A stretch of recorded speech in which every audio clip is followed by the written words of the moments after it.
हाँ भाई, last class में अपन पढ़ चुके थे विद्युत क्षेत्र के बारे में, ठीक है ना। तो मैं 2 मिनट आपको पिछली क्लास का एक बार दोहरान करवा देता हूँ। पिछली क्लास में अपन ने एक हेडिंग पढ़ी थी, सुनना आप ध्यान से। एक तो अपन ने पढ़ा था विद्युत क्षेत्र के बारे में। ये डेफिनेशन एग्जाम में पूछ सकते हैं आपसे ना कि विद्युत या विद्युत क्षेत्र क्या होता है। तो आपको मैंने बताया कि कोई स्थिर आवेश रखा होता है, तो स्थिर आवेश अपने चारों ओर एक विशेष प्रकार के क्षेत्र का निर्माण करता है। अगर आप इसके अंदर परीक्षण आवेश लेकर आओगे तो परीक्षण आवेश आकर्षण या प्रतिकर्षण बल महसूस कर सकता है, ठीक है। तो परिभाषा थी कि स्थिर आवेश के चारों ओर एक ऐसा क्षेत्र जिसमें परीक्षण आवेश आकर्षण या प्रतिकर्षण बल महसूस करे, क्या कहलाता है? विद्युत क्षेत्र कहलाता है। विद्युत क्षेत्र के बाद में दूसरी परिभाषा हमने पढ़ी थी विद्युत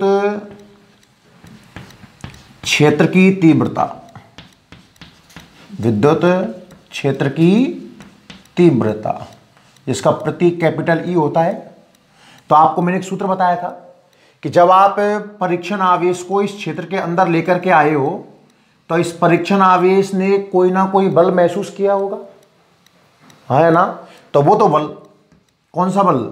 विद्युत क्षेत्र में परीक्षण आवेश द्वारा महसूस किया गया बल और परीक्षण आवेश का अनुपात क्या कहलाता है? विद्युत क्षेत्र की तीव्रता। 2 परिभाषाएं क्लियर है, दोनों इंपॉर्टेंट है। 1 नंबर का क्वेश्चन। विद्युत क्षेत्र तो स्थिर आवेश के चारों ओर का ऐसा क्षेत्र जिसमें परीक्षण आवेश बल महसूस करे, क्या कहलाता है? विद्युत क्षेत्र कहलाता है।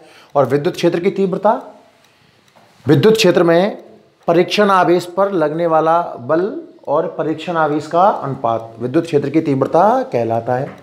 मात्रक की बात करें तो इस सूत्र से आपको मात्रक न्यूटन बटे कूलम समझ में आया होगा। एक मात्रक मैंने आपको और बताया था, वो अपन वोल्टेज पढ़ेंगे तब समझेंगे। वोल्ट बटा मीटर थोड़ी देर के लिए याद कर लेना। न्यूटन बटे कूलम का उपयोग करते हुए आप बेमा निकाल लोगे इसकी। भाई न्यूटन बल है तो ऊपर m1 L1 T-2 और कूलम नीचे है तो A1 और T1 नीचे, जो भी आंसर आएगा। फिर मैंने कहा था कि सदिश राशि है। कैसी राशि है? सदिश। अगर E के ऊपर वेक्टर है तो F के ऊपर भी क्या आएगा? वेक्टर। हाँ, एक बात और समझानी है मुझे आपको, यहाँ पर सुनना। कई बुकों में ये सूत्र लिखा होता है E बराबर लिमिट Q0 टेंड्स टू 0, कुछ ऐसे लिखा होता है। सुनना मेरी बात ध्यान से। विद्युत क्षेत्र की तीव्रता का ये सूत्र आप लिखा हुआ देखोगे तो इस चीज का मतलब क्या है बच्चों, वो मैं आपको क्लियर कर देता हूं कि जो परीक्षण आवेश है ना वो सूक्ष्म होना चाहिए। अगर परीक्षण आवेश बहुत बड़ा हुआ, इस मान लीजिए आप ये Q आवेश है और इस Q आवेश के कारण यहां पर क्षेत्र ज्ञात करना चाह रहे हैं और परीक्षण आवेश बच्चों बहुत बड़ा है, तो ये परीक्षण आवेश इस आवेश वितरण को प्रभावित कर सकता है। इसका वितरण प्रभावित हो गया तो E का मान कुछ और आएगा, मतलब इसका आवेश पर इसका कोई प्रभाव नहीं पड़ना चाहिए। इसके लिए जो Q0 आवेश है ना वो बहुत छोटा होना चाहिए। तो ये लिखने का तरीका होता है लिमिट यानी कि सीमा Q0 टेंड्स टू 0, मतलब 0 के आसपास है, मतलब अत्यंत छोटा है। ये आप ध्यान रखेंगे, ठीक है ना। बेमा हो गई थी। सदिश राशि है और दिशा होती है बल की दिशा में। फिर मैंने आपको एक हेडिंग और पढ़ाई थी कि कोई बिंदु आवेश है, ये मान लो कि मानो ये कोई बिंदु है, वो यहां पर Q आवेश रखा हुआ है और इससे अगर r दूरी पर आपको क्षेत्र देखना है तो बड़ा ही आसान तरीका था कि E का सूत्र होता है F/Q0 परिभाषा से, ये रहा नहीं बराबर F/Q0, और कूलम के नियम से लगने वाला बल कितना निकलेगा यहां से दोनों के बीच में? Q0 बटे r²। नीचे Q0 और आने वाला है, Q0 कट जाएगा तो तीव्रता का सूत्र क्या आया था कल? KQ बटा r²। ये याद कर लेना, ये फॉर्मूला आज अपन काम में लेने वाले हैं। जैसे बल निकालना होता है तो बल का सूत्र होता है KQ1 Q2 अपॉन r² और तीव्रता का सूत्र होता है KQ अपॉन r²। मतलब बल तो 2 आवेशों के बीच लगता है पर विद्युत क्षेत्र को अकेला आवेश भी उत्पन्न कर सकता है। फिर r के साथ मैंने ग्राफ बनाया था, व्युत्क्रमानुपाती वाला सा ग्राफ आ गया था और 2-3 बातें और बताई थी। क्लियर है ना?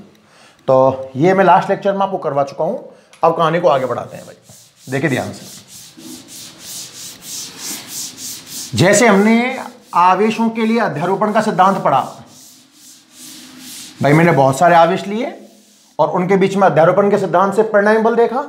इसी प्रकार विद्युत क्षेत्र के लिए हेडिंग पढ़ते हैं। हेडिंग का नाम है आवेशों के निकाय में विद्युत क्षेत्र।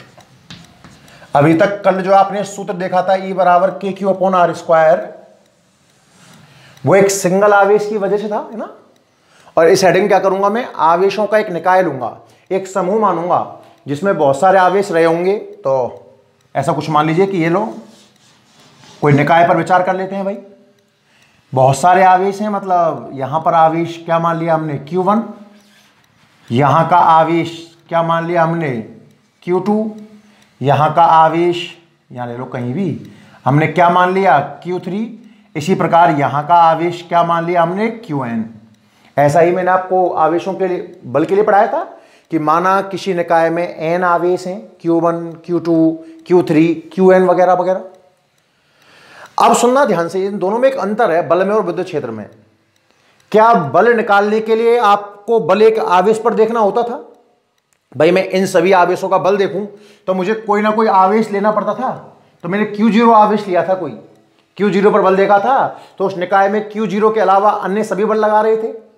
पर विद्युत क्षेत्र का सूत्र क्या आया कल, KQ/R²। होगा क्या, सुनना, विद्युत क्षेत्र में और बल में अंतर क्या है कि आवेशों के निकाय में बच्चों विद्युत क्षेत्र देखूंगा मैं किसी बिंदु पर। यहां देख लो, ये लो, ये कोई बिंदु चुना है हमने, ना कि आवेश। कोई बाहर का आवेश नहीं चुना है, क्या चुना है, बिंदु। क्या चुना है, बिंदु। अगर मुझे अध्यारोपण का सिद्धांत बल के लिए पढ़ना होता तो मैं इस जगह पर क्या लेता, आवेश, क्योंकि बल तो आवेश के कारण आवेश पर ही लगता है। अरे ये आवेश इस हिसाब से बल लगाता, ये आवेश भी इस पर बल लगाता, सभी आवेश इस पर बल लगाते सिवाय खुद के। पर क्षेत्र में ऐसा कॉन्सेप्ट नहीं है। आवेशों के निकाय में किसी बिंदु पर, और पिछली बार मैंने क्या बोला था, आवेशों के निकाय में किसी आवेश पर, एक शब्द का अंतर ध्यान रखना। तो इस बिंदु पर निकाय में जितने भी आवेश है वो सब क्षेत्र बनाएंगे। मान लो सभी प्लस प्लस के हैं, तो मैंने कल आपको दिशा भी बताई थी कि भाई प्लस का तो धक्का देता है। रीजन क्या बताया बच्चों कि आपने दिमाग में यहां पर कोई परीक्षण आवेश रखा होगा Q0, और परीक्षण आवेश हमेशा कैसा होता है, प्लस का। ये सभी आवेश भी आपने कैसे मान लिए, प्लस के। तो Q1 के कारण उस परीक्षण आवेश पर धक्का ही तो लगेगा, प्रतिकर्षण बल तो लगेगा। और विद्युत क्षेत्र की दिशा कहां होती है, बल की दिशा में। मेरी बात दोबारा सुनना, मैं शायद बहुत ज्यादा बोल गया। हेडिंग क्या पढ़नी है, आवेशों के निकाय में विद्युत क्षेत्र। तो दिमाग में आ गया होगा कि यार एक निकाय मान लो और उसमें बहुत सारे आवेश मान लो। मैंने कितने आवेश मान लिए, n, Q1, Q2, Q3, ऐसे ही कितने आवेश मान लिए मैंने, n। तो आवेशों के निकाय में कोई बिंदु चुन लो जहां आपको ज्ञात करना है। इस बिंदु पर जितने भी आवेश हैं ना, वो सब विद्युत क्षेत्र बनाएंगे। बल में मैंने क्या कहा था, खुद आवेश के अलावा अन्य सभी आवेश बल लगाएंगे, पर विद्युत क्षेत्र में अन्य सभी शब्द लगाने की आवश्यकता नहीं है। देखो होगा क्या, इस पर पहला धक्का दे दो, इसको पकड़ के, ये लो, पहले वाले का विद्युत क्षेत्र इधर होगा E1 वेक्टर। क्या नाम होगा इसका, E1 वेक्टर। दूसरे वाले का धक्का इधर होगा, अरे बोला करो, क्या नाम हो जाएगा इसका, E2 वेक्टर। तीसरा आवेश, चलो थोड़ा साइड में लेता हूं ताकि आपको क्लियरली दिख जाए। तीसरा आवेश आप यहां मान लीजिए Q3, तो इसका प्रभाव इधर होगा, क्या नाम हो जाएगा इसका, E3 वेक्टर। ऐसे ही n में आवेश का प्रभाव इधर होगा, क्या नाम हो जाएगा इसका, En वेक्टर। तो इस बिंदु पर कुल विद्युत क्षेत्र कितना आएगा, अब चूंकि विद्युत क्षेत्र सदिश राशि है ना, तो इन सभी विद्युत क्षेत्रों का सदिश योग आ जाएगा। हाँ, तो खत्म किया। आवेशों के निकाय में किसी बिंदु पर कुल विद्युत क्षेत्र, उस निकाय में मौजूद सभी आवेशों के कारण उत्पन्न विद्युत क्षेत्रों के सदिश योग के बराबर होता है। दोनों सुनो ध्यान से, मैं कहानी बता रहा हूं आपको। हेडिंग है आवेशों के निकाय का विद्युत क्षेत्र, तो लैंग्वेज क्या बनेगी, इसके अनुसार, या इसको आवेशों के निकाय में, आवेशों के निकाय में किसी बिंदु पर, बल में क्या बोला था, यह याद रखना, दो एक शब्द का अंतर है कि आवेशों के निकाय में किसी आवेश पर, और विद्युत क्षेत्र कहां देखना होता है, किसी बिंदु पर। आवेशों के निकाय में किसी बिंदु पर कुल विद्युत क्षेत्र, किसी बिंदु पर कुल विद्युत क्षेत्र, कॉमा लगाइए, उस निकाय में उपस्थित सभी आवेशों के कारण, सभी आवेशों के कारण उत्पन्न विद्युत क्षेत्रों के, बोलिएगा, सदिश योग के बराबर होता है। कहानी खत्म। बड़ा सरल तरीका है कि आवेशों का आपने एक निकाय लिया है ना, तो आवेशों के निकाय में किसी बिंदु पर कुल विद्युत क्षेत्र कितना होगा, उस निकाय में जितने भी आवेश मौजूद हैं, उस निकाय में जितने भी आवेश मौजूद हैं, उन सभी आवेशों के कौन सा योग करना, सॉरी, जितने भी आवेश मौजूद हैं वो सब विद्युत क्षेत्र बनाएंगे, और उन सभी विद्युत क्षेत्रों का कौन सा योग होगा, बार बार कह रहा हूं सुनना, सदिश योग। बल में भी कौन सा योग पढ़ा था आपने, सदिश योग, तो विद्युत क्षेत्र में भी कौन सा योग पढ़ना है, सदिश योग। जैसे मैं इस बिंदु पर कुल ई वेक्टर जानना चाहता हूं, सुनना, तो जो कुल ई वेक्टर है, पहले वाले आवेश ने बनाया होगा कितना, E1 वेक्टर, दूसरे वाले आवेश ने बनाया होगा कितना, E2 वेक्टर, तीसरे वाले आवेश ने बनाया होगा कितना, E3 vector, plus dash dash dash dash, और nवे आवेश ने बनाया होगा कितना, En वेक्टर। इन सभी का सदिश योग हो जाएगा। अब जैसा कि आपको मैंने कल सूत्र बताया था E वेक्टर का, अब दिमाग लगा ध्यान से भैया, बिंदु आवेश है ना, पहला आवेश, अरे आवेश बिंदु आवेश है ना, और इसके कारण इस बिंदु की दूरी आप r1 मान लो, पहला वाला आवेश है तो दूरी कितनी मान लो, r1, तो इसका सूत्र क्या बन जाएगा, नॉर्मल होता है KQ बटा R स्क्वायर, तो Q1 के कारण E1 वेक्टर का सूत्र लिख रहा हूं भाई, कितना होगा, KQ1 अपॉन R1 का स्क्वायर, चूंकि सदिश रूप में है तो R1 कैप से गुणा और कर दें भाई। विद्युत क्षेत्र का सदिश रूप अगर आपको लिखना है, सदिश रूप अगर आपको लिखना है, तो जैसे बल का लिखा था मैंने, बल का कितना होता है, KQ1 Q2 upon R square, सदिश रूप लिखना होता है तो क्या R कैप से गुणा और कर देते हैं क्या, तो सेम यहां पर किससे गुणा कर सकते हैं, R कैप से। ठीक है साहब, E2 बताइए कितना आएगा इसी क्रम में, आवेश के Q2 अपॉन क्या, इसको R2 का स्क्वायर और R2 का कैप लिख सकते हैं क्या। En की अगर मैं बात करूं बच्चों, तो KQN अपॉन RN का स्क्वायर, RN का कैप। तो जो कॉमन आ सकता है वो कॉमन ले लीजिए पहले, तो आप सब में से महसूस करोगे K कॉमन आ रहा है, तो K को मैं बाहर निकाल कर अगर 1/4 पाई एप्सिलॉन नॉट लिखूं तो कोई तकलीफ है, ब्रैकेट के अंदर जो बच गया उसे लिख दीजिए, क्या बच गया भाई, Q1 अपॉन R1 का स्क्वायर, R1 का cap, plus Q2 upon R2 का स्क्वायर, R2 का cap, plus dash dash dash, plus Qn upon Rn का स्क्वायर, Rn का कैप। दिमाग लगाओ, सभी स्टेप एक ही फॉर्मेट के अंदर है, सब स्टेप एक जैसे हैं क्या, बिल्कुल। सब में देखो Q दिख रहा है, पर Q के सापेक्ष की संख्या चेंज हो रही है क्या, 1 2 n तक, है ना। तो इस चीज को मैं QI लिख सकता हूं, सिग्मा के रूप में लिखना आता है ना आपको। E vector is equal to, क्या मैं इसको 1/4 पाई एप्सिलॉन नॉट लिख दूं क्या, और इस पूरी चीज को पता है ना आपको, एक जैसे बहुत सारे स्टेप जब जुड़ रहे होते हैं तो उसको सिग्मा का इस्तेमाल कर लेते हैं अपन, सिग्मा, क्योंकि ये स्टेप जुड़ रहे हैं ना आपस में सब, क्या लिखूंगा इसको, Q और रेस्पेक्ट में I, और I का मान कहां से स्टार्ट हुआ बच्चों, 1 से, वो नीचे आता है, पता है आपको लिखने का तरीका, और कहां तक गया है, N तक, तो N कहां आ जाएगा, ऊपर, QI बटा, क्या R समय है, R समय है, R के नीचे संख्या लिखी हुई है, क्या वो बदल रही है, RI, इसका क्या लगा हुआ है, स्क्वायर, और बच्चों R संख्या बदल रही है और कैप सम में है, तो इस तरीके से आप इसको सिग्मा के रूप में इंडिकेट कर सकते हो। कहानी समझ में आई या नहीं आई, देखो ढंग से एक बार, बिल्कुल बल जैसी कहानी है, अंतर सिर्फ एक चीज का है, किस चीज का, कि जब आपको बल देखना होता है तो आप कोई ना कोई आवेश लेते हो, और मैंने कहा था कि इस निकाय में खुद आवेश के अलावा अन्य सभी आवेश क्या लगाएंगे, बल लगाएंगे। निकाय में जब आपको बल देखना होता है तो जिस आवेश पर बल देखते हो उस आवेश के अलावा सब बल लगाते हैं, सभी का सदिश करना पड़ता है।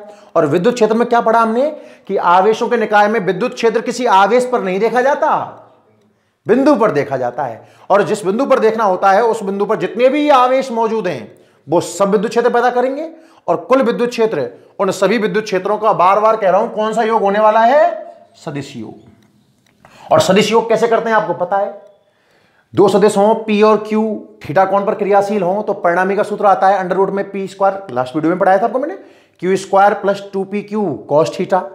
फिर कुछ ट्रिकें बताई थी, समान समान परिमाण हो, 0 डिग्री पर क्रियाशील हो तो कितना आता है, दुगना, 60 डिग्री पर क्रियाशील हो तो अंडर रूट 3 गुना, 90 डिग्री पर क्रियाशील हो तो अंडर रूट 2 गुना, 120 पर क्रियाशील हो तो 1 गुना, और 180 पर क्रियाशील हो तो कितना आएगा, 0।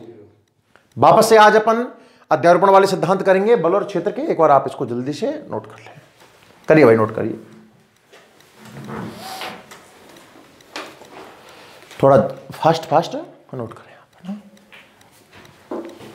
फिर सवाल देखना स्टार्ट करेंगे इनके ऊपर।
ठीक है भाई, नोट करो जल्दी से,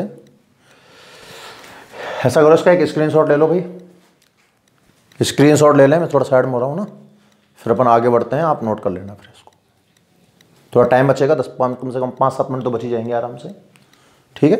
अब क्वेश्चंस देखते हैं भाई, ठीक है। मैंने पिछली वीडियो में अभी कमेंट पढ़े थे ना, तो बहुत से बच्चे बोल रहे थे कि सर अभी थोड़ा क्वेश्चन की प्रैक्टिस और कराइए, बिल्कुल।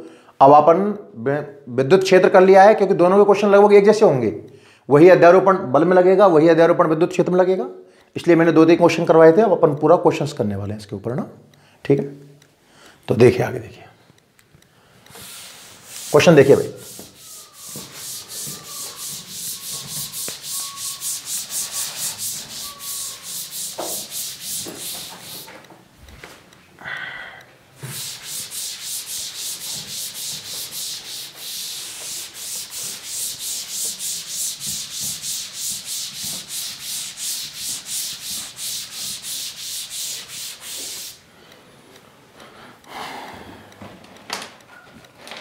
देखिए भाई क्वेश्चंस देखना इसके ऊपर,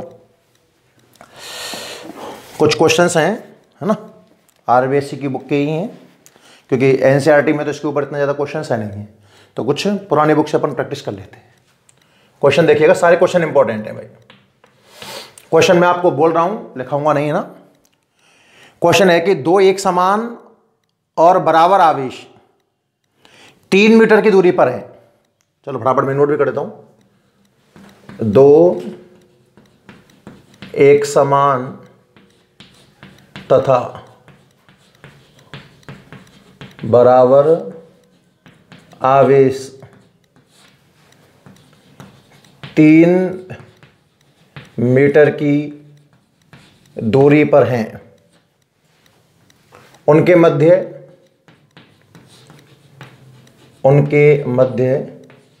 1.6 न्यूटन का प्रतिकर्षण बल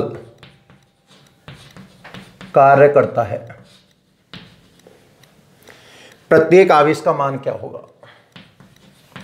प्रत्येक आवेश का मान क्या होगा? सुनिएगा भाई बहुत ध्यान से, लिखने में थोड़ा कम टाइम बिगाड़ेंगे, समझने में ज़्यादा बिगाड़ेंगे ना, तो थोड़ा रफ्तार बढ़ाने के लिए आप स्क्रीनशॉट लेते रहना। मैं बोल दूंगा क्वेश्चन कब लेना है, आप समझिए ध्यान से इसका सॉल्यूशन। बहुत अच्छा क्वेश्चन है, पढ़िएगा भाई, एक एक शब्द पढ़ें। देखो सवाल करने का बड़ा आसान तरीका है। पहले सवाल को अगर आपने ढंग से समझ लिया ना, क्या गिवन है, किस रूप में गिवन है, क्या निकालना है, तो 50% क्वेश्चन ये मानिए आपका सॉल्व हो गया। अब बचा 50% अपने को सिर्फ लिख के दिखाना है। पढ़ना बच्चों के एक शब्द, है ना। मैं थोड़ा दूसरा चौक कम लेता हूं। देखिए बोल रहा है कि दो आवेश हैं। पहली बात तो एक समान का मतलब होता है या तो दोनों प्लस प्लस है या दोनों माइनस माइनस, जैसे आपकी इच्छा। और बराबर का मतलब जितना परिमाण पहले का है उतना ही परिमाण दूसरे का है। तो साथ में चित्र बनाते जाएं। और बीच की दूरी कितनी है उनकी? 3 मीटर। तो मैं एक चित्र बना रहा हूं, सुनना ध्यान से, कि एक आवेश मैंने यहां ले लिया, कोई क्यू मान लो, कोई भी, उससे 3 मीटर की दूरी पर शायद एक आवेश मुझे क्यू ही लेना पड़ेगा। लग रहा है ना भाई, एक समान तो प्लस लगाओ मत लगाओ वो तो अंडरस्टूड है, या तो प्लस प्लस ले लो या माइनस माइनस, कोई फर्क नहीं पड़ेगा। 3 मीटर की दूरी है, उनके मध्य 1.6 न्यूटन का बल कार्य कर रहा है। लगने वाला बल क्या आपको एफ दे रखा है? देखो आर दे रखा था कितना? 3 मीटर, सही है। और लगने वाला बल कितना दिया हुआ है? 1.6 न्यूटन। चाहूं तो इसको मैं 16 गुणा 10 की घात -1 कह सकता हूं क्या, ताकि कैलकुलेट करना इजी हो जाए। निकालना क्या है? आवेशों का मान क्या होगा? आवेशों का मान निकालना है। पहला आवेश Q1, दूसरा आवेश Q2, क्या दोनों Q दिए हुए हैं क्या? इसका मान मुझे ज्ञात करना है। सवाल समझ में आया कि नहीं आया, पहले आप ये बताइए। सवाल ढंग समझ में आ गया ना, तो सॉल्व करना कोई बड़ी बात नहीं है। दोबारा पढ़ रहा हूं, दो समान मतलब प्लस प्लस क्या, माइनस माइनस, बराबर मतलब परिमाण बराबर है, दूरी कितनी है? 3 मीटर, बल दिया हुआ है। अब सूत्र की बात करें तो कूलाम का नियम याद आता है भाई। दो आवेशों के बीच लगने वाला बल कौन देगा? कूलाम का नियम। तो जरा कूलाम के नियम का सूत्र बोलना क्या होता है भाई? सूत्र हमने पढ़ा है साहब, F बराबर होता है K Q1 Q2 upon R square. देखो इसको है ना, थोड़ा सा इसमें सवाल में कि हल्की सी गलती आपको मैं बता सकता हूं कि K का मान क्या लोगे आप? 9 गुणा 10 की घात 9, पर याद करो कब लेते हैं वो?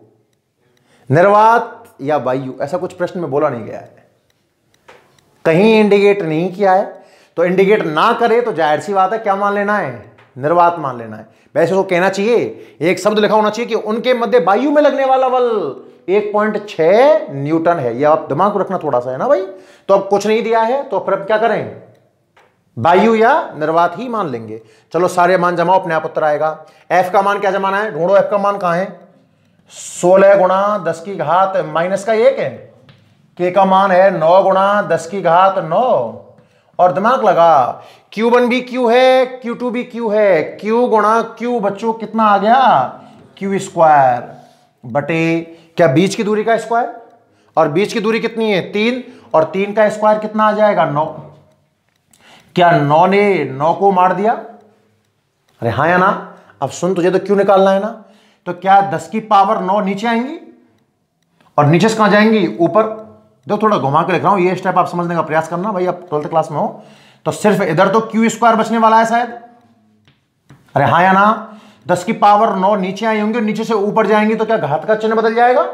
आपको ये दिखेगा बच्चों 16 गुणा 10 की घात -1 तो है ही है। हाँ बिल्कुल, 10 की घात -9 और आ जाएंगे, मतलब कुल मिलाकर के आपको क्यू स्क्वायर क्या नजर आएगा 16 गुणा 10 की घात -10।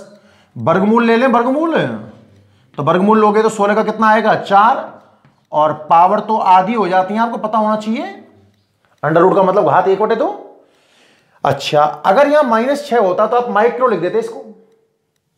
-5 है भाई, -6 होता तो माइक्रो, तो -6 बना लो, नहीं है तो क्या दिक्कत आ रही है?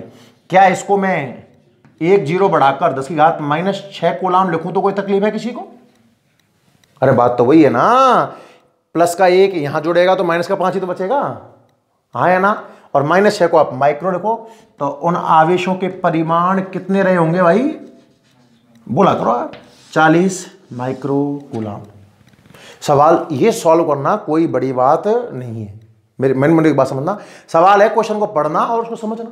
बहुत सरल क्वेश्चन था शायद, अब तो एक बार समझ में आ जाएगा ना कि दो एक समान। अब चलो सुनो, अगर माइनस माइनस मान ले तो कोई तकलीफ है किसी को? कोई दिक्कत नहीं है, क्योंकि यहां तो क्या जमाना पड़ता है, परिमाण ही जमाते हैं, चिन्ह तो हम वैसे जमाते भी नहीं है शायद। कूलाम ने कहा था ना आवेशों का परिमाण जमाना होता है। क्लियर है? तो अब आप ऐसा करें, इनके स्क्रीनशॉट लेते जाए। लिखने में तो भाई बहुत टाइम लगेगा, लिखने में तो बहुत टाइम लगेगा, तो आप इनके स्क्रीनशॉट लेते जाए ना, ताकि मैं अधिक से अधिक क्वेश्चन आपको क्लास में करवा पाऊं। जल्दी से आप इसका एक स्क्रीनशॉट ले लें, फिर अपन सेकंड क्वेश्चन देखते हैं। ठीक है? और एक बार कमेंट करके भाई जरूर बताना समझ में आया कि नहीं आया आपको, है ना? देखिए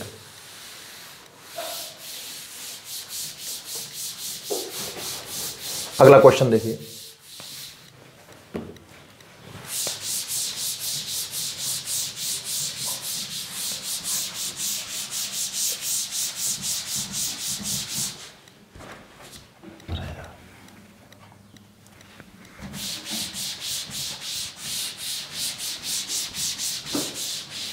देखिए भाई अगला क्वेश्चन, क्वेश्चन नंबर 2, दूसरा क्वेश्चन है हमारे आज के लेक्चर का। दो आवेशों के मध्य बल F है, दो आवेशों के मध्य बल कितना है भाई? F है। यदि उनके मध्य की दूरी 3 गुना कर दी जाए, मध्य की दूरी 3 गुना कर दी जाए, तो आवेशों के मध्य बल होगा। और इसके ऑप्शंस आप ऑब्जेक्टिव क्वेश्चन है बच्चों, ये F, बी में दिया हुआ है Fy3, सी ऑप्शन है Fy9 और डी ऑप्शन है Fy27। सोचिए जल्दी से फटाफट, आप सोचें और इसका जवाब कमेंट बॉक्स में देने का प्रयास करें। 2 मिनट का समय है आपके पास में, सोचिए जल्दी से, है ना? 11th क्लास में गुरुत्वाकर्षण वाले चैप्टर में मैंने आपको इस तरह के क्वेश्चंस करवाए थे।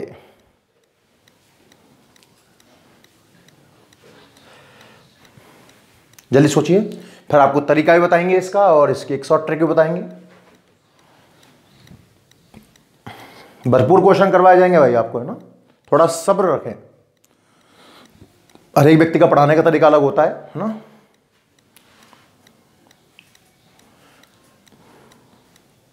जल्दी कमेंट करके बताएं कौन सा आंसर होगा, ए, बी, सी और डी।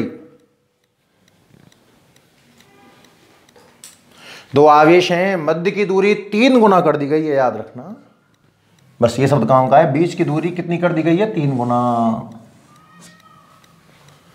बल किस प्रकार परिवर्तित होगा? पहले बल F था, तो अब बल कितना हो जाएगा वो आपको कमेंट करके बताना है। चलिए समय की सीमा को देखते हुए, क्योंकि देखो उसको करवाने अपने को, बोर्ड पर देखिए आराम से, स्क्रीन पॉज करके सोच लेना भाई आराम से, ना सोचना जरूर पर एक बार, पढ़िए क्वेश्चन आप सुने ध्यान से, देखें सब हो गया है तो भी ठीक, नहीं हुआ है तो बोर्ड में देखना है, पढ़ना। दो आवेशों के मध्य बल कितना है, F। पहले तरीके से करते हैं कि मान लो कि आवेश हैं, माना आवेश Q1 तथा Q2 स्मॉल r, Q2 परस्पर स्मॉल r दूरी पर स्थित हैं। ऐसा मान लीजिए आप कि दो आवेश हैं, पहला कौन सा है Q1, दूसरा कौन सा है Q2, बीच की दूरी कितनी है r, लगने वाला बल कितना बताया है इन लोगों ने, F। तो हमारे हिसाब से F बराबर कितना आएगा बताना, K Q1 Q2 upon R square. बताओ यहां तक कोई तकलीफ है किसी को? बहुत सरल है भाई, दो आवेश हैं, मध्य बल कितना है F। कोई भी दो आवेश मान लो जो तुम्हें पसंद हो, मैंने एक को लिया Q1, एक को लिया Q2, कुछ ना कुछ दूरी भी रही होगी बीच की R, और बल आ गया साहब कितना, K Q1 Q2 upon R square. आगे पढ़ ध्यान से, उनके बीच की दूरी 3 गुना, ना तो पहला आवेश बदला ना दूसरा आवेश बदला, केवल क्या बदला है, बीच की दूरी, और कितनी, 3 गुना। जो R है वो R ना रहकर कितनी हो जाएगी अब, 3R। मतलब नई कंडीशन की अगर बात करता हूं, नई स्थिति में अगर मैं बात करूं तो डायग्राम देखना, क्या ये आवेश Q1 ही रहेगा, ये वाला आवेश Q2 ही रहेगा, और बीच की दूरी R ना होकर क्या 3R हो जाएगी। अब लगने वाले बल की बात करना, अब की बार बल आप नया बल F डैश मान लें। नया बल क्या मान लें बच्चों आप, चलो यहां देखना, नया बल मान लीजिए आप F डैश, क्योंकि पहले F मान चुका हूं ना, तो K में कोई बदलाव नहीं है भाई। K में बदलाव कब आता, जब माध्यम बदलता या मात्रक पद्धति बदलती है। आप याद करो कि दो बातों पर डिपेंड करता है, माध्यम पर और मात्रक पद्धति पर। तो माध्यम तो बदला नहीं है, के रहने वाला है, ना पहला आवेश बदला ना दूसरा आवेश बदला। बदला तो क्या बदला, उनके बीच की दूरी, जो R ना होकर कितनी हो गई, 3R। तो आपको नीचे दूरी का स्क्वायर करना है। अब दूरी है कितनी है, 3R, तो इसका स्क्वायर करना है भाई, यानी कि F डैश आ गया साहब K Q1 Q2 upon 9R square. Equation number 2। बताओ यहां तक कहानी समझ में आई कि नहीं आई? और अब आपको उत्तर दिख ही गया होगा शायद। F के रूप में आंसर बोलना है ना, तो समीकरण नंबर 1 को ध्यान से देख, K Q1 Q2 upon R square का मान F है। इसकी जगह मैं F जमा सकता हूं क्या? बहुत तरीके हैं, चाहे तो आप भाग दे लीजिए 2 में 1 का, या कैसे भी जमा दो। तो 1 व 2 से क्या आंसर आएगा, F डैश बराबर, बोलिए इस सब की जगह पर F आएगा, तो आंसर आएगा F अपॉन 9। कौन सा ऑप्शन ठीक है, सी इज द करेक्ट। देखो इतना किया है हमने बोर्ड लेवल के हिसाब से, मैं आपको 1 सेकंड में इसका आंसर देना सिखाता हूं। भाई पूरे सवाल की थीम पढ़ पहले, तो क्या थीम पढ़ के ऐसा लग रहा है कि केवल दूरी बदली है, कुछ और बदला है क्या? ना पहला आवेश बदला, ना दूसरा आवेश बदला, ना माध्यम बदला, केवल क्या बदली है, दूरी। और बल में परिवर्तन पूछ रहा है। तो कूलाम ने कहा था कि बल तो दूरी के वर्ग के व्युत्क्रमानुपाती है, बल तो दूरी के वर्ग के व्युत्क्रमानुपाती है। मतलब जो परिवर्तन दूरी में हुआ है उसका वर्ग करके व्युत्क्रम कर दो, उसका वर्ग करके व्युत्क्रम कर दो। दूरी कितनी करी है आपने, 3 गुना, संख्या मिल गई है 3, पहले वर्ग कर 3 का स्क्वायर 9, और व्युत्क्रम कर 1/9 गुना। 1/9 गुना आंसर वैसे ही आ गया मुझे। वाले आपको गुरुत्वाकर्षण के सवाल करवाए थे कि मैंने से कुछ, अभी मैं बोलता कि देखो अब इसमें कितने सवाल बन सकते हैं, दूरी, केवल दूरी, और कुछ चेंज नहीं करना है फिलहाल, केवल क्या बदल रहा हूं मैं, दूरी। अभी तक ना सुनना, मैं आपसे बोलता कि दो आवेशों के बीच की दूरी आधी कर दी जाए, सोचना आधी कर दी जाए तो बल कितना होता बताना, कमेंट करके बताना। आधी कर दी जाए, पहले बल F था, सवाल यही है बिल्कुल। दो आवेशों के मध्य बल कितना है, F। अब बीच की दूरी को आधा कर दें तो बल कितना हो जाएगा, 4 गुना। 4 गुना है, 1/4 नहीं, 4 गुना। आधा मतलब 1/2, उसका वर्ग कर ले, 1/4 उल्टा कर दे, और 1/4 का उल्टा कितना आता है, 4। तो बल कितने गुना हो जाएगा, 4 गुना। नहीं आई बात समझ में? अभी मैं कहूं कि बल F है, बीच की दूरी 1/3 कर दी गई है, बल कितने गुना, बताओ 9 गुना 1/3, 1/3 का स्क्वायर 1/9 का उल्टा 9। पर याद रहे ये केवल किसमें परिवर्तन देख रहा हूं मैं, दूरी से। अभी मैं माध्यम भी बदल दूं और दूरी बदल दूं, फिर आपको साहब आपने ऐसा कहा था। केवल ये ट्रिक कब काम करेगी, जब परिवर्तन किसका हो, दूरी का। बाकी फुल पैटर्न तो आपको क्वेश्चन करवाई देंगे। क्लियर है, समझ में आ गया कि नहीं आया? जल्दी से आप इसका स्क्रीनशॉट लें फटाफट, स्क्रीनशॉट लेते जाएं ना। और वैसे आपको वीडियो के लिंक में पूरे स्क्रीनशॉट मिल जाएंगे ना। मैं पीडीएफ बना करके उनको, जो वीडियो का डिस्क्रिप्शन होगा उसमें लिंक डाल देंगे ना, वहां से आप डाउनलोड भी कर लेना, कोई दिक्कत नहीं है। ठीक है भाई, अब आगे बढ़ते हैं, अगला क्वेश्चन देखते हैं। देखिए नेक्स्ट क्वेश्चन नंबर 3 देखिए।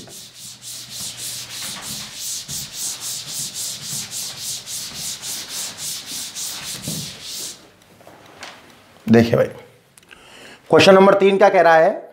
ये तो बहुत सरल क्वेश्चन है, ऐसे कई क्वेश्चन आप कर चुके हो। सुनना, किसी वस्तु को, वैसे 5 था लेकिन एग्जैक्ट 4.8 होना चाहिए, 4.8 गुना 10 की घात -19 कूलम से धनावेशित करने के लिए उसमें से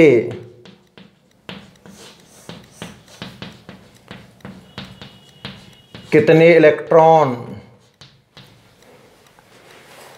निकाले गए होंगे,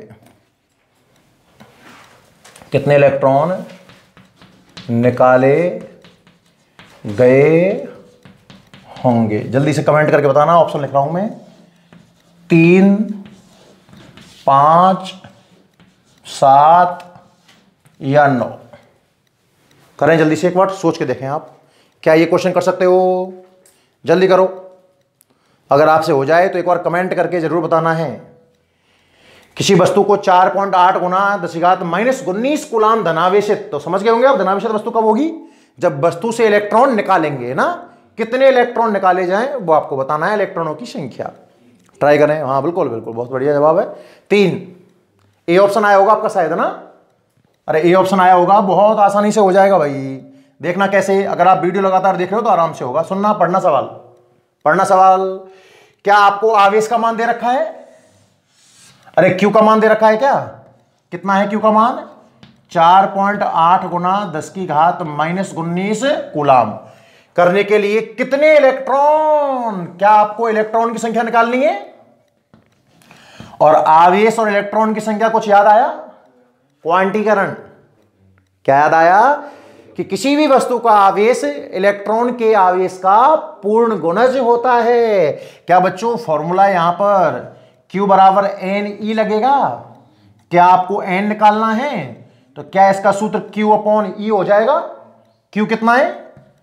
4.8 गुना 10 की घात -19, और E की वैल्यू आप जानते हो 1.6 गुना 10 की घात -19।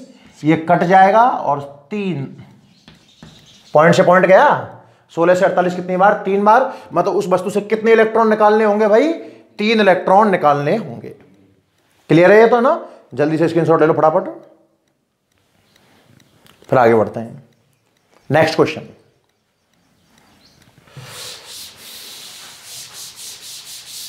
अगला क्वेश्चन देखिए भाई थोड़ी स्पीड का रीजन है कि कोर्स पूरा करवाना है ना। अगर मुझे सिर्फ एक ही टॉपिक पढ़ाना होता केवल, हाँ, पूरा 12th का पूरा कोर्स करवाना है एकदम बिल्कुल कॉन्सेप्ट से, जितना आपको बोर्ड में काम देगा। बहुत लंबा कोर्स है बच्चों, तो थोड़ा स्पीड तो रखना पड़ेगा, है ना। अगला क्वेश्चन देखिए, क्वेश्चन नंबर 4। अच्छा, क्वेश्चन नंबर 4 से पहले मैं आपको एक हेडिंग पढ़ाना चाहता हूं बच्चों। एक हेडिंग लिखें आप, साम्यावस्था। साम्यावस्था के नाम से आ जाए या उदासीन बिंदु। सुनना, बहुत मजेदार हेडिंग है, बहुत शानदार हेडिंग है, और बहुत क्वेश्चन भी आते हैं इसके ऊपर। तो एक हेडिंग सुनेंगे, समझना आप ध्यान से। हेडिंग का नाम है साम्यावस्था या फिर उदासीन बिंदु। अब सुनना आप ध्यान से बच्चों, मैंने 2 आवेश लिए, पहले आप समझें और ऑटोमेटिक कॉन्सेप्ट निकल करके आएगा। मैंने 2 आवेश लिए भाई, ये आवेश है प्लस Q1, प्लस का कोई भी आवेश है, और यहां एक आवेश है प्लस Q2। समझ रहे हो? दो आवेश हैं, पहला कौन सा है प्लस Q1, दूसरा कौन सा है प्लस Q2। इनके बीच की दूरी कितनी दी गई है आपको? R। अरे कितनी दी गई है? R। हाँ या ना? अब मैं आपसे पूछूं कि साम्यावस्था कहां होगी या उदासीन बिंदु कहां होगा, क्योंकि दोनों नाम क्यों हैं? बल के हिसाब से पढ़ रहे हो आप तो इस चीज को साम्यावस्था बोलते हैं, और विद्युत क्षेत्र के हिसाब से पढ़ रहे हो आप तो उसे क्या बोलते हैं? उदासीन बिंदु। जिस जगह पर बल 0 होता है उस बिंदु को उदासीन बिंदु नाम दिया गया है। तो बल का क्वेश्चन बोलेगा तो वो क्या बोलेगा? साम्यावस्था। इसलिए मैं कमेंट पढ़ा रहा हूं दोनों को। और विद्युत क्षेत्र के लिए बोलेगा तो क्या बोलेगा? उदासीन बिंदु। अब दिमाग लगा, 3 स्पोर्ट दिए मैंने कहा देखो साम्यावस्था का मतलब हुआ, देखो साम्यावस्था रहेगी तो इन आवेशों को मिलाने वाली रेखा पर ही। आपको याद होगा बच्चों एक केंद्रीय बल है। कैसा बल है? केंद्रीय बल। तो लगता तो दोनों आवेशों को मिलाने वाली रेखा पर ही है। तो साम्यावस्था के 3 बिंदु हैं मेरी नजर में कि क्या इस बिंदु पर होगी, ए पर, कहीं बीच में, मैं बिल्कुल मध्य की बात नहीं कर रहा हूं, कहीं बीच में होगी बी पर, और या इस आवेश से बाहर होगी, क्या नाम दे दूं इसको? सी पर। 3 बिंदु हैं आपके सामने, ए, बी और सी। मैं जानना चाहता हूं कि साम्यावस्था कहां होगी। अब आप दिमाग लगाएं, अध्यारोपण का सिद्धांत यूज करना। साम्यावस्था देख रहे हो तो आपको यहां पर कोई ना कोई आवेश रखना पड़ेगा। परीक्षण आवेश रख के देख ले Q0। सोच, इस पर Q1 बल लगाएगा, अरे इस Q0 पर Q1 बल लगाएगा, और कौन बल लगाएगा? Q2। भाई खुद के अलावा निकाय में जितने भी आवेश मौजूद हैं वो सब बल लगाएंगे ना इसके ऊपर, बिल्कुल सब प्लस प्लस के मान रखे हैं अपन ने। तो सोच, क्या पहला आवेश इस पर इधर बल लगाएगा? इन दोनों के बीच में प्रतिकर्षण इधर जाएगा ना ये, और इसको नाम दे दो आप F1। और इसका जो प्रभाव है दूसरे का इस पर, ये भी तो प्रतिकर्षण ही होगा शायद। अरे बोलो हां या ना? क्या इस बिंदु पर F1 और F2 एक ही दिशा में है? और जब दो बल एक दिशा में हैं तो क्या उनका परिणामी कभी 0 आ सकता है क्या? संभव ही नहीं है। परिणामी 0 कब आ सकता है? अरे एक बल दूसरे बल को कब कैंसिल कर सकता है? जब विपरीत दिशा में हो। पर दिमाग लगा, इस पॉइंट पर पहले वाले बल का प्रभाव, पहले वाले आवेश का प्रभाव और दूसरे वाले आवेश का प्रभाव क्या एक ही दिशा में है क्या? अरे हाँ या ना? तो क्या इस जगह पर आपको साम्यावस्था मिल सकती है क्या? क्या परिणामी बल 0 हो सकता है क्या? विद्युत क्षेत्र के हिसाब से अगर बात करता बच्चों, तो पहला आवेश प्लस का है तो इसका विद्युत क्षेत्र E1 इधर ही होता। अरे प्लस धक्का देता है और माइनस खींचता है, कल लास्ट लेक्चर में बताया था आपको मैंने। दूसरा आवेश भी तो धक्का देता। तो दोनों विद्युत क्षेत्र जब एक दिशा में होते तो क्या परिणामी 0 हो सकता है क्या? कभी भी नहीं होगा, मेरी गारंटी है। मतलब इस आवेश से बाहर साम्यावस्था या उदासीन बिंदु प्राप्त नहीं होगा। अच्छा, इस आवेश के बाहर देखना बच्चों, यहां देखना सी पर, क्या सी पर मिल सकता है क्या? सी पर साम्यावस्था आ सकती है क्या? शायद नहीं आएगी, नहीं आएगी, क्योंकि पहले वाले का प्लस, यहां भी परीक्षण आवेश प्लस का मानेंगे, धक्का देगा, ये तो हो जाएगा आपका F1, और दूसरे वाले का प्रभाव भी तो बच्चों इधर ही होगा, ये हो जाएगा आपका F2। सेम कहानी है, यहां भी तो F1 और F2 एक ही दिशा में है। मतलब ना तो इस आवेश से इधर होगी साम्यावस्था, ना इस आवेश के इधर होगी साम्यावस्था। बच्चों बीच में कहीं चेक करके देखना, दिमाग लगाओ ना। इस बिंदु पर चेक कर रहा हूं भाई, परीक्षण आवेश मान लिया Q0, तो पहला वाला आवेश प्लस का है तो इधर धक्का देगा इसको शायद F1। अरे समझ आएगा ना? इनका देखना है, ये इस पर इधर धक्का देगा अब की बार शायद। तो दिमाग लगा कि विपरीत दिशा में मिले कि नहीं मिले। अरे F1 और F2 विपरीत मिले कि नहीं मिले। बात ये निकल करके आई कि साहब अगर दोनों आवेश सजातीय हैं, दोनों आवेश सजातीय हैं, तो साम्यावस्था उन दोनों आवेशों के कहीं बीच में मिलेगी। मिलेगी तो आवेशों को मिलाने वाली रेखा पर ही, पर कहां मिलेगी? कहीं बीच में। मैंने बेटा ये नहीं कहा है कि मध्य बिंदु पर मिलेगी, ऐसा कहा है मैंने। हां, अगर दोनों आवेश बराबर दमदार हुए, बराबर परिमाण के हुए, तो कहां मिलेगी? मध्य बिंदु पर मिलेगी। पहले मैं सिर्फ लोकेशन जानना चाहता हूं, एग्जैक्ट थोड़ी देर बाद बोलता हूं। ये समझ में आया? अच्छा, मैं इसको दोहराने के बजाय इस जैसा एक और सिखा दूं आपको। भाई सर प्लस प्लस के हैं, माइनस माइनस के होंगे, तो भाई मैंने क्या बोला है? सजाती है। क्या बोला है मैंने? सजाती है।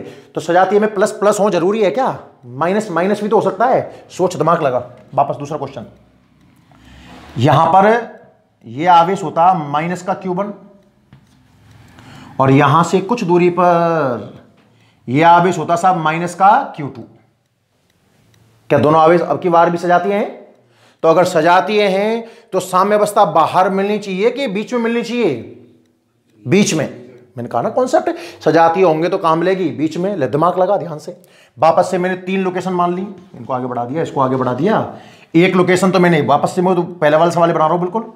एक पॉइंट तो मैंने इस पहले आवेश के बाहर मान लिया, दूसरा पॉइंट मैंने कहीं बीच में मान लिया, और तीसरा पॉइंट मैंने कहीं इस आवेश से बाहर मान लिया। चेक कर ध्यान से जल्दी से। क्या इस पर अब की बार माइनस है ना? परीक्षण आवेश तो प्लस का ही होता है, और ये माइनस का है, तो क्या बल आकर्षण लगने वाला है? तो क्या पहले बल का प्रभाव इधर रहेगा? अरे हाँ या ना?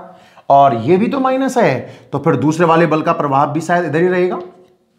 अरे अब तो माइनस से बैठ जाओ, पकड़ के खींच लो, इधर आ गया। इससे बैठ जाओ, फिर खींच लो, इधर आ गया। क्या F1 F2 दोनों एक ही दिशा में आ गए? तो क्या साम्यावस्था मिल सकती है क्या? संभव ही नहीं है। यहां चेक करना, आप समझ गए होंगे शायद, नहीं मिलेगी। सर ये माइनस है तो ये खींचेगा F1, ये माइनस है ये भी खींचेगा F2। क्या F1 F2 वापस से एक ही दिशा में है?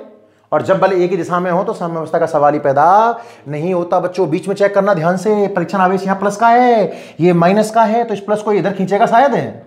ये वाला बल हो जाएगा F1, और ये माइनस का है, ये प्लस का है, इधर खींच लेगा, ये हो जाएगा आपका F2। बताओ साम्यावस्था मिल सकती है कि नहीं मिल सकती? मिल सकती है।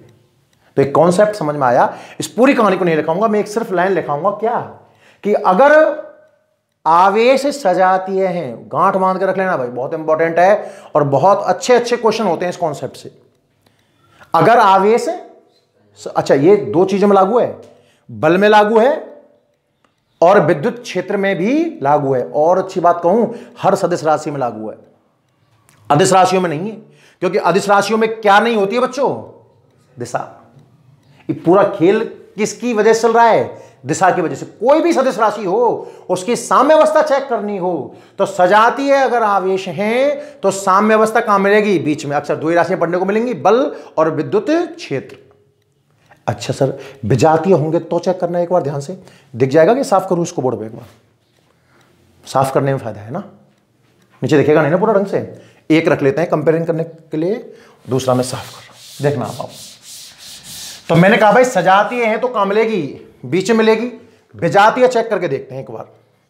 विजातीय में ऐसा करो आप, कोई भी जो तुम्हारी इच्छा है, मैं इसको प्लस का मान रहा हूं, तो फिर दूसरा आवेश कैसा मानना पड़ेगा? माइनस का। ये आपका होमवर्क रहेगा, उल्टा आपको करके देखना है घर। कैसे? ये माइनस का, ये प्लस का। तो मैं सबसे पहले बीच में चेक कर लूं, इस बिंदु पर चेक कर लूं साहब, बीच में नहीं मिलनी चाहिए ना? अरे सजातीय है तो ही तो मिलेगी बीच में। इसका मतलब विजातीय में बीच में नहीं मिलेगी, कहां मिलेगी? बाहर। कहां मिलेगी? बाहर। बीच में चेक करना। क्या पहला आवेश किधर बनाएगा इस पर बताओ बल? पहला आवेश तो विजातीय हो अगर आपके आवेश, तो सुनना पहले वाला ये प्लस का है ना, यहां परीक्षण आवेश तो प्लस का मानना ही है अपने को। तो ये प्लस और ये प्लस, क्या प्रतिकर्षण बल लगने वाला है? पहला बल लगेगा इधर। ये परीक्षण आवेश तो प्लस का ही रहेगा, और ये है माइनस का, तो ये से खींच लेगा भाई। क्या देख दिमाग लगा, क्या दोनों बल एक दिशा में हो गए क्या? इसका मतलब बीच में तो, अरे आ रहा है कि नहीं आ रहा है? सजातीय थे तो आपने देखा कि बीच में बल विपरीत दिशा में हुआ करते हैं, तो साम्यावस्था मिल सकती है। और साम्यावस्था, अच्छा बल विपरीत का मतलब समझ गए ना आप भाई? 2 बल विपरीत होंगे तभी तो काटेंगे। पहला बल जिस दिशा में लग रहा है, साइकिल चल रही है और आप पीछे से धक्का और मार रहे हो साइकिल को, तो क्या साइकिल कभी रुक सकती है क्या? संभव ही नहीं है। हाँ आप सामने से धक्का मारो, अपोजिट दिशा में धक्का मारो, तो पॉसिबिलिटी है रुक जाए। कब? जब दोनों बल कैसे हो जाएंगे? बराबर। मेरी बात समझ में आ रही है नहीं आ रही है? तो सजातीय थे तो कहां मिली? बीच में। विजातीय हैं तो बीच में तो नहीं मिली, बाहर चेक करते हैं, बाहर मिलेगी 100%। यहां चेक करो बच्चों, आप जल्दी से चेक कर लो फटाफट। यहां परीक्षण आवेश प्लस का रहेगा, पहला प्लस का है, तो क्या पहला धक्का दे देगा? और दूसरा माइनस का है भाई साहब, खींच लेगा। अरे मिल सकती है कि नहीं मिल सकती? मिल सकती है। यहां बाहर चेक करना, यहां बाहर चेक करना बच्चों, करो करो करो। क्या प्लस धक्का देगा? बिल्कुल धक्का देगा। क्या माइनस खींचेगा? बिल्कुल खींचेगा। क्या विपरीत दिशा में मिल गए दोनों बल हैं? एक पॉइंट तो आपको समझ में आ गया, लोकेशन तो समझ में आ गई शायद, कि जब भी मैं साम्यावस्था की बात करूं या मैं उदासीन बिंदु की बात करूं, बल के रूप में बात करूंगा बच्चों, साम्यावस्था की बात करूंगा, विद्युत क्षेत्र के रूप में बात करूंगा, उदासीन बिंदु की बात करूंगा, तो एक पॉइंट क्लियर समझ में आया कि अगर आवेश सजातीय हैं अगर आवेश सजातीय हैं तो साम्य अवस्था दोनों आवेशों को मिलाने वाली रेखा पर आवेशों के कहीं बीच में मिलती है। बार बार कह रहा हूं, मध्य बिंदु पर मिलती है ऐसा मैंने नहीं कहा है, बीच में कहीं भी मिल सकते हैं। कहां मिलती है उसका भी रीजन मैं आपको कॉन्सेप्टली बताऊंगा। और अगर आवेश विजातीय हैं तो, अगर आवेश विजातीय हैं तो दोनों आवेशों को मिलाने वाली रेखा पर ही मिलेगी, पर बाहर। पर बच्चों देखो फंस गए हम, बाहर तो सब दो जगह मिल रही है और साम्य अवस्था दो जगह नहीं मिलेगी, मिलेगी तो एक ही जगह, बाहर किधर। अब इसका कॉन्सेप्ट सुनना आप, दिमाग ये लोकेशन समझ में आ गई ना, ये पूरा मैं साफ कर रहा हूं, पॉइंट दर पॉइंट आपको लास्ट में सिर्फ 2 पॉइंट है वो लिखा दूंगा ताकि हमारा पूरा काम हो जाएगा। देखिए बच्चों सोचो, मैं सजातीय उदाहरण वापस से ले रहा हूं, कोई भी सजातीय ले लो आप जो आपकी इच्छा हो। आपने यहां प्लस Q1 ले लिया और यहां से कुछ दूरी पर आपने एक आवेश और लिया, कौन सा, प्लस Q2, हाँ या ना। दूरी बच्चों आपने बीच की R मान ली। अब मैं आपसे कहूं बताओ साम्य अवस्था कहां है, बताओ साम्य अवस्था कहां है, तो आप कहोगे साहब देखो दोनों आवेशों के कहीं बीच में है। मैं आपको चाहूं तो इसका डेरिवेशन भी बता सकता हूं और शॉर्ट ट्रिक से सूत्र भी बन जाएगा, मैं सारी चीज दिखाई दूं, आप देखते जाओ खाली, पर हमारे काम कितना आएगा उसमें वो देखना आप। तो आपने कहा साहब साम्य अवस्था कहीं बीच में मिलेगी, ये बात मुझे समझ में आ गई। अब मैंने कहा बच्चों क्या बिल्कुल मध्य में मिलेगी, दिमाग लगाओ, क्या बिल्कुल बीच में मिलेगी, क्या समान परिमाण के होंगे तो मिलेगी, दिमाग लगा। देख आपने यहां कोई परीक्षण आवेश रखा बच्चों Q0, दिमाग लगाइए थोड़ा सा भाई, बहुत अच्छा दिमाग लगाना बच्चों। सुनो, अगर इसका परिमाण भी Q होता और इसका परिमाण भी कितना होता, Q होता, और दूरी आधी आधी होती R/2 और R/2, तो क्या इसका बल इस पर KQ/Q0 बटे R/2 का होल स्क्वायर होता, है ना। और इसका बल इस पर KQ0Q बटे R/2 का होल स्क्वायर ही होता, और दोनों विपरीत वैसे होते, समान परिमाण विपरीत दिशा, क्या कैंसिल हो जाते, तब तो बिल्कुल कहां मिलता, बीच में मिलता, बिल्कुल सही बात है। पर अगर आवेश बराबर ना हो तो ये Q1 और ये कौन सा Q2, अब कहां मिलेगा, जिसका परिमाण ज्यादा है ना उसके पास। ये नहीं आया, सोच कैसे नहीं आया, दिमाग लगा, दिमाग लगा। ये मध्य बिंदु है, मैं कह रहा हूं Q1 ज्यादा है, कौन ज्यादा है, Q1, बच्चों दिमाग लगाना, Q1 ज्यादा है, Q2 कैसा है, कम। तो इस जगह पर देखो बिल्कुल बीचों बीच में दूरी का प्रभाव तो खत्म हो गया ना, क्योंकि ये भी R/2 है और ये भी R/2 है। अब इसका परिमाण ज्यादा है ना तो इसका बल ज्यादा है इस पर, मतलब बल जो F1 लग रहा है वो इधर है आपका, F2 जो लग रहा है वो कहां है, इधर, और परिमाण की वजह से F1 क्या है, ज्यादा। समय अवस्था नहीं मिलेगी, नहीं मिलेगी ना, तो ज्यादा है उसको कम करो, और बल को कम करने का तरीका है कि दूरी को बढ़ा दो आप एक तरीके से। भाई इसका आवेश ज्यादा है ना तो दूरी को आप बढ़ा करके यहां तक ले गए। सोच, परिमाण तो ज्यादा है पर दूरी भी तो आपने बढ़ा दी, तो दूरी बढ़ाने से क्या इस बल का प्रभाव कम होगा और इस बल का प्रभाव बढ़ेगा, तो हो सकता है कि दोनों परिमाण बराबर होकर के साम्य अवस्था प्राप्त करवा दे। नहीं मिला, अरे आया कि नहीं आया, 3 बात 2 लाइन बोल रहा हूं। सजातीय आवेश हैं तो साम्य अवस्था बीच में मिलती है, विजातीय हैं तो कहां मिलती है, बाहर। जहां भी मिलेगी कम परिमाण वाले आवेश के पास मिलेगी, ये दिमाग लगाओ। जहां भी मिलेगी कम परिमाण वाले आवेश के पास, क्यों, तो दिमाग लगा कि जिसका आवेश का परिमाण कम है उसका बल बढ़ाना पड़ेगा ना। अरे साम्य अवस्था के लिए दोनों बलों का बराबर होना जरूरी है या नहीं है। परिमाण ज्यादा है तो इसका प्रभाव ज्यादा है, परिमाण कम है तो इसका प्रभाव कम है। अब कम वाले का परिमाण बढ़ा तो परिमाण बढ़ाने के लिए दूरी कम करनी पड़ेगी, ऑटोमेटिक वो कम परिमाण वाले के पास चला जाएगा, क्योंकि कम परिमाण वाले के पास ले जाएंगे तो उसकी दूरी घटेगी और ज्यादा परिमाण वाले की दूरी बढ़ेगी, तो ज्यादा वाले का तो बल घट जाएगा और कम वाले का बल बढ़ जाएगा। दोनों बराबर में आ सकते हैं कि नहीं आ सकते। अरे नहीं आया आपको समझ में, क्या पॉइंट समझ में आया। सजातीय आवेश हैं तो दोनों आवेशों के कहीं बीच में, और विजातीय आवेश हैं तो आवेशों से बाहर। 2 पॉइंट लिख 2 क्वेश्चन कराता हूं, पूरी कहानी समझ में आ जाएगी। हेडिंग डाल दे फटाफट जल्दी से। साम्यावस्था क्वेश्चन में और कहानी क्लियर होगी, क्वेश्चन से अच्छी फीलिंग आती है इसके भाई ना। देखिए साम्यावस्था में पॉइंट नंबर 1, पहला पॉइंट क्या पॉइंट है? सजातीय आवेशों के लिए, तो मैं एक ही नाम लिख दूं खाली साम्यावस्था, उदासीन बिंदु लिखूं ना लिखूं बात तो वही है ना। विद्युत क्षेत्र के रूप में इस चीज को क्या बोलते हैं? उदासीन बिंदु, फिर है ना। सजातीय आवेशों के लिए साम्यावस्था, बोलिए, दोनों आवेशों को मिलाने वाली रेखा पर आवेशों के कहीं मध्य में प्राप्त होती है, मध्य में प्राप्त होती है। सजातीय कहानी समझ में आई कि नहीं आई बताइए, हाँ या ना? जबकि इसी में ऐड कर दे विजातीय के लिए भी, लोकेशन बता रहा पहला पॉइंट, जबकि विजातीय आवेशों के लिए, मैं शॉर्ट में लिख रहा हूं भाई ना, आवेशों के कहां? बाहर प्राप्त होती है। होगी तो आवेशों को मिलाने वाली रेखा पर ही, क्योंकि कौन सा बल है ये? केंद्रीय बल। कौन सा बल है? केंद्रीय बल। लगेगा तो केंद्रों को मिलाने वाली रेखा पर ही।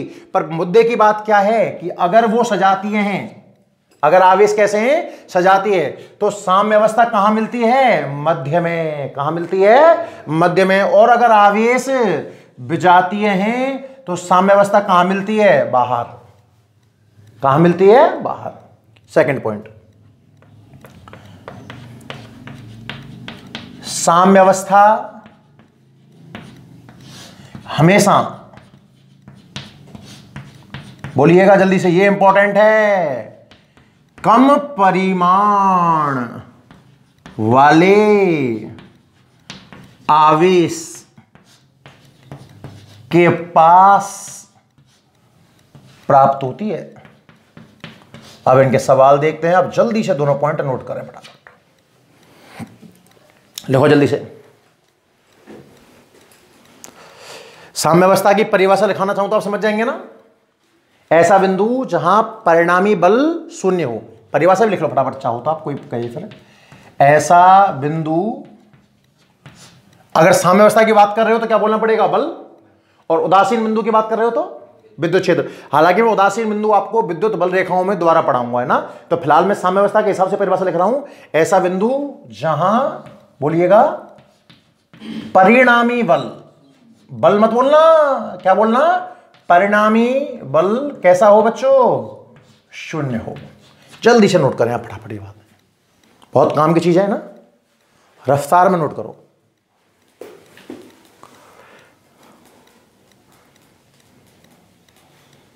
ठीक है, स्क्रीनशॉट लेते जाओ फटाफट फटाफट और आगे बढ़ते जाओ भाई, ताकि आराम से फिर ढंग से लिख पाओ इनको आप। क्वेश्चन देखना है ना, पूरी कहानी तो क्लियर क्वेश्चन ही करेगा भाई। इसके अपन 2 एक क्वेश्चन लेते हैं ताकि आपको समझ में आए क्या पढ़ाना चाह रहे हैं।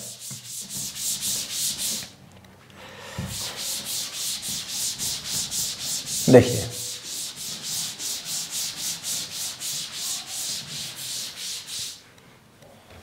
सुनना भाई, बात कर रहा हूं मैं क्वेश्चन नंबर 4 की। अभी क्वेश्चन नंबर 3 करा चुका था ना मैं। क्वेश्चन नंबर 4 में आपको लिख रहा हूं, 2 बिंदु आवेश,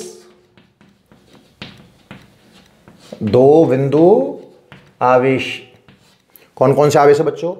+9e तथा +e परस्पर 16 सेंटीमीटर दूर स्थित हैं। इनके मध्य एक अन्य आवेश, इनके मध्य एक अन्य आवेश स्मॉल क्यू, कोई भी आवेश ले लिया, कहां रखें कि वह क्या नाम बोला है, साम्य अवस्था, मतलब बल के हिसाब से पूछ रहा है, साम्य अवस्था में रहे। बच्चों ऑप्शन ए सुनना, प्लस 9e आवेश से 24 सेंटीमीटर दूर, पहला। बी ऑप्शन, प्लस 9e आवेश से 12 सेंटीमीटर दूर। सी ऑप्शन, प्लस 9e आवेश से, सॉरी 9e नहीं, प्लस ई दिया हुआ है इस ऑप्शन में, प्लस ई आवेश से 24 सेंटीमीटर दूर। और डी, प्लस ई आवेश से 12 सेंटीमीटर दूर। चेक करो, कोई आंसर कमेंट कर सकता है तो करो, 2 मिनट सोचो एक बार ध्यान से। क्वेश्चन करने से पहले एक बार सोचें कि आपको बच्चों 2 आवेश दिए हुए हैं। पहला आवेश है प्लस 9e, दूसरा आवेश है साहब प्लस e, बीच की दूरी है 16 सेंटीमीटर। तो स्मॉल क्यू को कहां रखूं कि वो साम्य अवस्था में रहे। मैं चित्र बनाता हूं, आप सोचना ध्यान से, सोच के जरूर देखना हर एक बच्चे को कि एक आवेश तो ये रहा प्लस 9e, ठीक है, और दूसरा आवेश ये रहा, खूब बड़ा चित्र बनाओ अच्छा समझ में आए, प्लस e, और इनके बीच की दूरी कितनी है बच्चों, 16 सेंटीमीटर। टोटल दूरी कितनी है बीच की, 16 सेंटीमीटर। इनके मध्य एक आवेश स्मॉल क्यू कहां रखूं कि वो साम्य में हो, बताइए। देखो अगर आप सॉल्व ना कर जो अभी पढ़ाया उससे आंसर देना चाहो तो सेकंड में जवाब आ जाएगा। आप सोचना, आवेश सजातीय हैं या विजातीय हैं, पहले आंसर देख ले, तरीका पूरा एकदम टिप टॉप बताऊंगा बिल्कुल। सजातीय हैं कि विजातीय हैं, सजातीय साहब, प्लस 9e और प्लस e, मतलब कंफर्म है कि समव्यवस्था बाहर मिलेगी, हैं? सजाती हैं तो बाहर मिलेगी ना, अरे फंस मत जाना भाई, सजाती हैं तो कहां मिलेगी, बीच में। कहां मिलेगी, बीच में। मतलब जो भी आंसर है 16 से बड़ा तो नहीं होगा, जो भी आंसर है, क्योंकि जब दूरी टोटल 16 सेंटीमीटर है तो इस आवेश से नापूंगा तो आंसर 16 से कम ही रहेगा, और इससे नापूंगा तो भी आंसर 16 से कम ही रहेगा। मतलब 24 वाले आंसर तो अपने आप गायब हो गए, मतलब ए आंसर नहीं हो सकता और सी आंसर, बस एक सीधे पॉइंट ने हटा दिया, हाँ या ना। अब अगला सुन, जहां भी होगी कम परिमाण वाले के पास होगी, बिल्कुल बीच में 8 सेंटीमीटर हो गया, अरे बीच में 8 सेंटीमीटर हो गया ना। अब बता 8 सेंटीमीटर से इधर क्या, इधर, मतलब 8 सेंटीमीटर से 9e की ओर क्या, प्लस ई की ओर, प्लस ई की ओर, कम परिमाण तो ये प्लस ई का है, मतलब इधर आंसर होगा ऑप्शन नंबर बी पढ़ना, 9e से 12 सेंटीमीटर हो सकता है, हो सकता है 9e से 8 पर तो है, उधर गया तो 8 से बड़ा ही तो आएगा कोई आंसर है, और ई से 12 नहीं हो सकता, अरे ई से 8 पे तो मध्य बिंदु ही है और इधर आंसर और आ रहा है, मतलब ई पर आंसर 8 से कम। अरे नहीं आया, अरे यार आया नहीं आया, कौन सा आंसर है, बी। कैसे आया वो बता रहा हूं ना, थोड़ा सब्र रखना भाई ना भाई, पॉइंटों से आंसर समझ में आया कि नहीं आया। सजातीय है तो बीच में, विजातीय है तो बाहर, जहां भी है कम परिमाण वाले के पास है। तो मैंने देखा सजाती है तो बीच में आएगा, 24 सेंटीमीटर आंसर हो ही नहीं सकता, बीच कहां है 8, 8 से इधर आएगा, मतलब 9e से आंसर 8 से बड़ा होगा। तो इनमें मैंने देखा कि 9e से कहां गया, सॉरी हाँ, इसमें 9e से कितना बोल रहा है, 12 हो सकता है, और ई से आंसर 8 से छोटा होगा, ई में आंसर 8 से बड़ा था, इसलिए मैंने काट दिया, नहीं आया। अब कॉन्सेप्ट से देख, आंसर तो मुझे पता चल गया है, पर तरीके से देख इस चीज को ना, ध्यान से देखना, देख कैसे आया। तो हमने सोचना स्टार्ट किया साहब कि आवेश सजाती हैं विजाती हैं, पहला पॉइंट तो आपको दिमाग में रखना पड़ेगा भैया, सजाती है ना तो साम्यावस्था कहां मिलेगी, बीच में। इधर देखो भाई कहां मिलेगी, बीच में, और बीच में भी मध्य बिंदु यहां रहेगा, मध्य बिंदु पर मिल सकती है क्या, मिल सकती है मध्य बिंदु पर, नहीं कब मिलती, या तो ए ई होता या ए नो ई होता, परिमाण बराबर होते तो कहां मिलती बीच में। अब कम परिमाण वाले के पास तो मैं चित्र उसी हिसाब से बना रहा था कि आपको क्लियरली समझ में आ जाए। यहां से आप स्मॉल क्यू को रख दो, इस दूरी को आप क्या मान लो x, अरे ये दूरी क्या मान लो आप x, x तो याद करना है। तो बची हुई दूरी कितनी होगी, अरे टोटल दूरी 16 थी तो बची हुई हो गई साहब 16 माइनस x। इसमें सोच क्या रहे हो भाई, नहीं आया, नामकरण कर दो इसका, ये लो इसको a बोल दे, इसको b बोल दो और इसको o नाम दे दें क्या, अरे हां या ना। अगर o साम्य अवस्था में है, चूंकि o कैसी अवस्था में है, साम्य अवस्था में है, और अगर साम्य अवस्था में है तो देख ध्यान से, a का बल सब प्लस प्लस के तो प्रतिकर्षण बल लगने वाला होगा। a का बल कहां लगेगा, इधर, जिसको नाम देंगे अपन एफ ओ ए, अरे हाँ या ना। और b का बल कहां लगने वाला है, इधर, जिसको नाम दूंगा मैं एफ ओ बी। क्या परिमाण बराबर होने चाहिए इनके, अरे साम्यावस्था के लिए दोनों बल विपरीत दिशा में होने चाहिए, और परिमाण कैसे होने चाहिए, बराबर। तो क्या मैंने दोनों बल बराबर कर दिए, O पर A के कारण बल और O पर B के कारण बल, क्या दोनों का परिमाण बराबर होगा, अरे बोला करो। चलिए आगे बढ़ाओ, एफ ओ ए की बात करना साहब, और ए की बात कर लो। पहला आवेश कितना है K, दूसरा आवेश कितना है 9e, K 9e, दूसरा आवेश कितना है Q, बटे दूरी का स्क्वायर, बीच की दूरी कितनी है साहब x। तो x का स्क्वायर बताओ, ये समझ में आया कि नहीं आया, हाँ या ना। अगला बोला आप जल्दी से बोल दीजिए, बताओ। O पर B का प्रभाव, इस सिस्टम को देखना है केवल, बाकी भूल जाओ। तो पहला आवेश K E मान ले चल, और दूसरा आवेश Q मान ले, और दूरी कितनी है। अब देखो बच्चों, यहां एक बात समझाने वाली है, सुनना। आप फंस गए, आपने दिमाग नहीं लगाया, मेरी दूरी सेंटीमीटर में थी, दूरी किसमें थी, सेंटीमीटर में। पर आपने देखा है कि जब मैं सवाल करता हूं तो अक्सर सेंटीमीटर को मीटर में बदल के लिखता हूं, पर अब की बार तो बदला ही नहीं। पता है क्यों नहीं बदला, उसका रीजन सुनना। बदल ले तो यहां भी सेंटीमीटर, तो यहां भी तो सेंटीमीटर है, कट गया नहीं तरीके से दोनों पक्षों में। आप सोचो, सेंटीमीटर के लिए आप 16 गुना 10⁻⁻2 लिखते, उसका स्क्वायर करता 10⁻⁴, यहां भी आता और यहां भी आता, कट जाता। तो जब कंपैरेटिवली क्वेश्चन हो ना, तो आपको सेंटीमीटर को मीटर में बदलने की कोई जरूरत नहीं है। कुछ कट रहा है क्या, देखने सवाल में से कुछ कट रहा है, बहुत कुछ कट रहा है। देखो K से K, देखते जाओ आप, Q से साहब Q, और भाई साहब स्मॉल e से स्मॉल e, क्या वज्र गुणा कर दें, करो। x स्क्वायर है, इधर 1 तो बचा कम से कम, तो x स्क्वायर का 1 से गुणा करेंगे बच्चों, क्या आ जाएगा बोलो, x स्क्वायर। बोला करो यार, यहां क्या बच रहा है, 9 बच रहा है क्या, 9, और 9 का 16 माइनस x के स्क्वायर से गुणा करूंगा तो 9 इंटू 16 माइनस x का होल स्क्वायर। क्या वर्गमूल ले वर्गमूल ले, x स्क्वायर का तो आएगा x और 9 का आएगा 3। बच्चों आपको पता हो तो जब हम वर्गमूल लेते हैं ना, तो आंसर प्लस माइनस में आता है। किस में आता है, प्लस माइनस में। तो प्लस का भी लिख ले, या किसी भी एक पक्ष में माइनस लगा दो, इसको माइनस का भी लिख दो। बताओ यहां तक कहानी समझ में आई कि नहीं आई। आपको पता होगा 4 का वर्गमूल प्लस माइनस 2 होता है ना, तो हालांकि मुझे पता है इससे आंसर आ जाएगा। आप दोनों तरीके देख लो एक बार ढंग से, अच्छे से। अब बताओ, करो, x निकालना है ना अपने को, तो 16 48 माइनस 3x, जब 3x इधर आएगा तो x में मिलकर कितना हो जाएगा बच्चों, 4x बराबर कितना आएगा 48, तो x बराबर आ गया 12 सेंटीमीटर। अरे x है क्या चीज प्रश्न में, ये तो देख ले पहले भाई।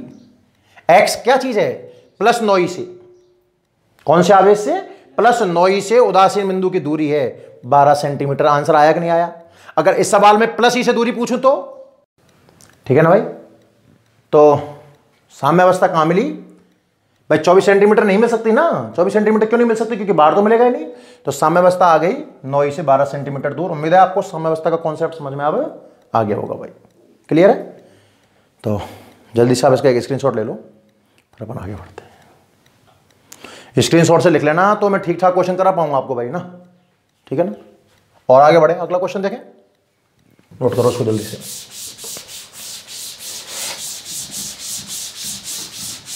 नेक्स्ट, अगर कोई क्वेश्चन कम समझ में आए भाई तो वीडियो वापस चला के देख लेना है ना एक बार, और वैसे एक बार में समझ में आ जाएंगे, इतने टफ नहीं है।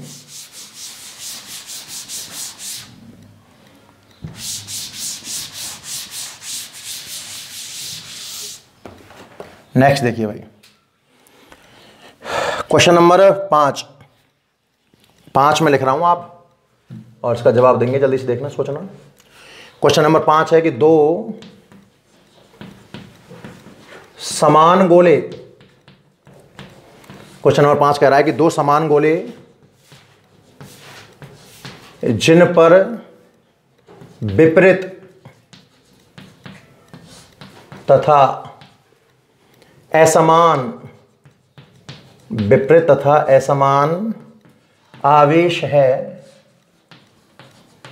परस्पर 90 सेंटीमीटर दूरी पर रखे हैं, 90 सेंटीमीटर दूरी पर रखे हैं। इनको स्पर्श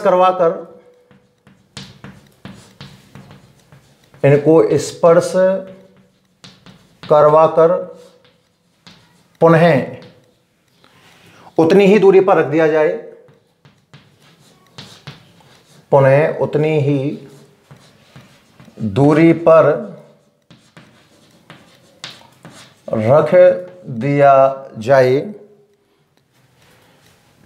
तो वे परस्पर 0.025 न्यूटन बल से प्रतिकर्षित करते हैं, बल से प्रतिकर्षित होते हैं।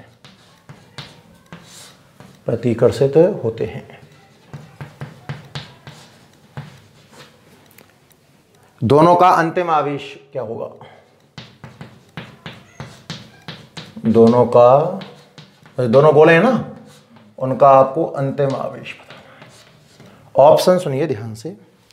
Option number A 1.5 microcoulomb, option number B 1.5 coulomb, option number C 3 coulomb और ऑप्शन नंबर डी 3 माइक्रोकूलाम।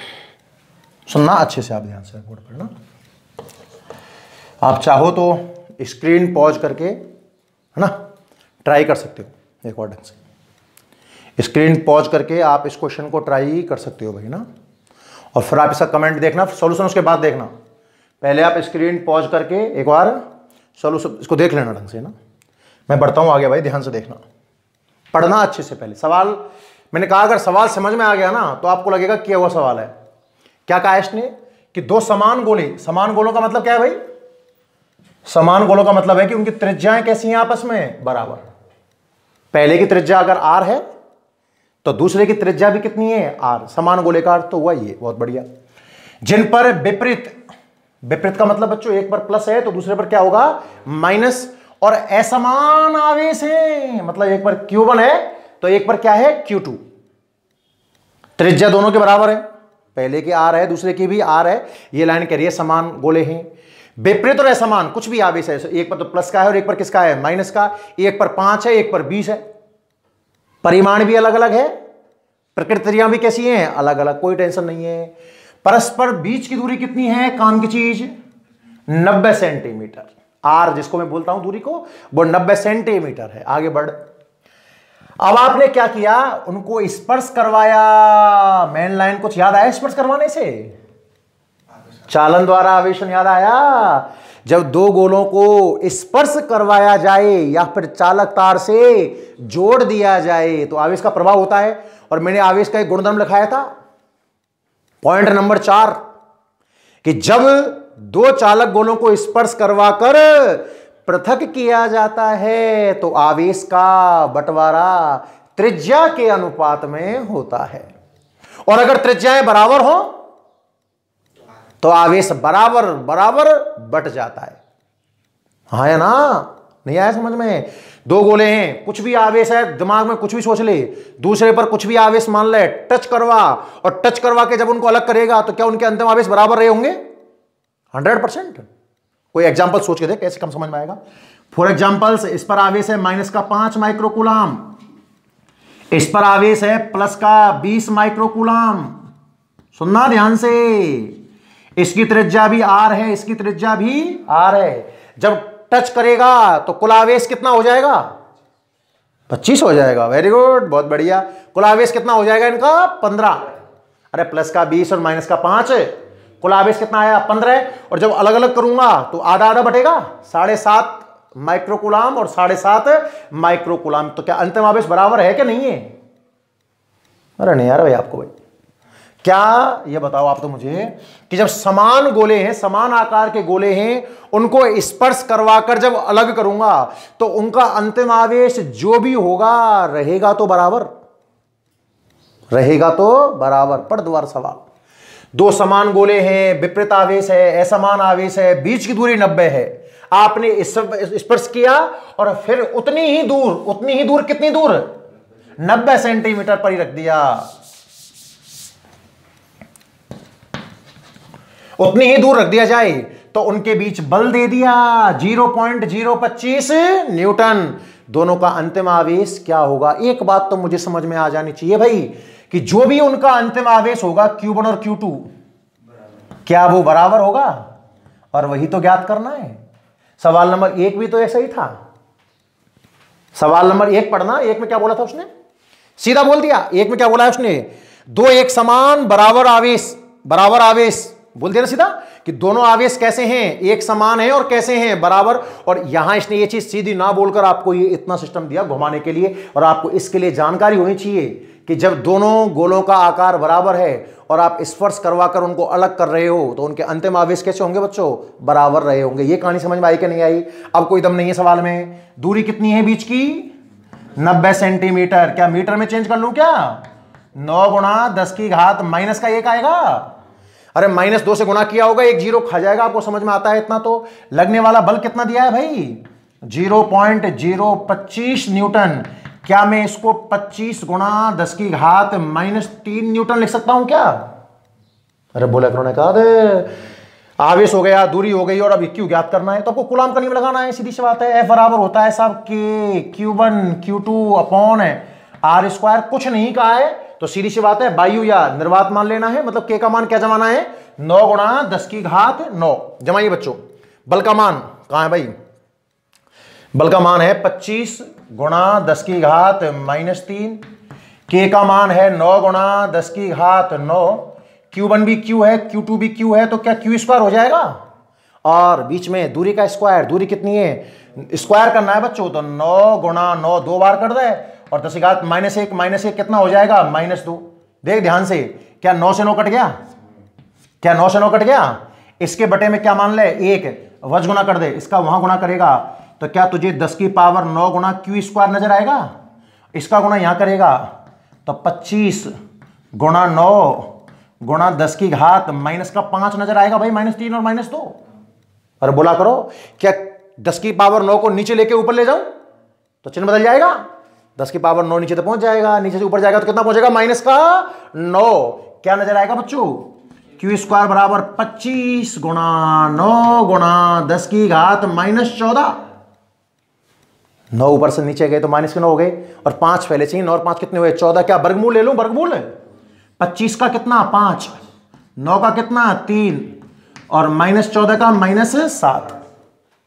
हाँ या ना? अगर -6 हो तो बहुत अच्छा लगेगा मुझे, क्योंकि वो माइक्रो में बदल जाएगा ना। तो 5 गुणा 3 कितना? 15 और 1 माइनस की घात को यहां ले लूं तो 1.5। क्या इस चीज को मैं 1.5 गुणा 10 की घात -6 कूलाम लिख दूं क्या? और -6 कहां जाएगा? माइक्रो में। तो आपका आंसर आएगा बच्चों 1.5 माइक्रो कूलाम। कौन सा ऑप्शन है? पहला ही ऑप्शन सही है। कहानी समझ में आई या नहीं है? पहले तो ये बताइए, क्या क्वेश्चन नंबर 1 और 5वां एक जैसा है? क्या पहला और 5वां बिल्कुल एक जैसा है क्या? बस देखो, बोलने के तरीके का ही तो अंतर है।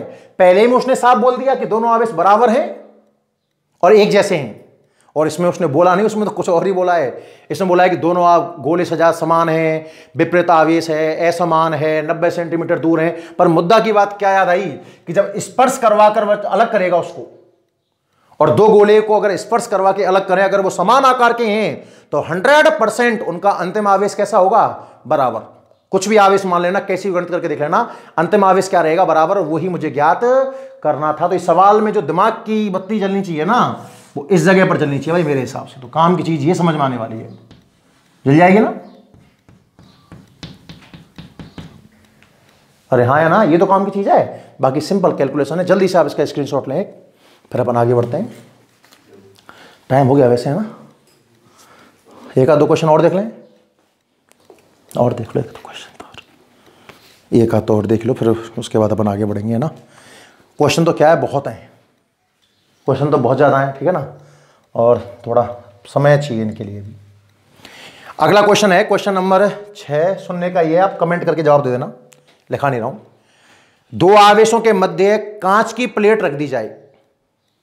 दो आवेश हैं, उनके बीच में आपने क्या रख दिया बच्चों, कांच की प्लेट रख दी जाए, तो उनके मध्य कार्यरत विद्युत बल पूर्व की तुलना में, ऑप्शन लिखे हुए हैं, अधिक, कम, शून्य या अनंत।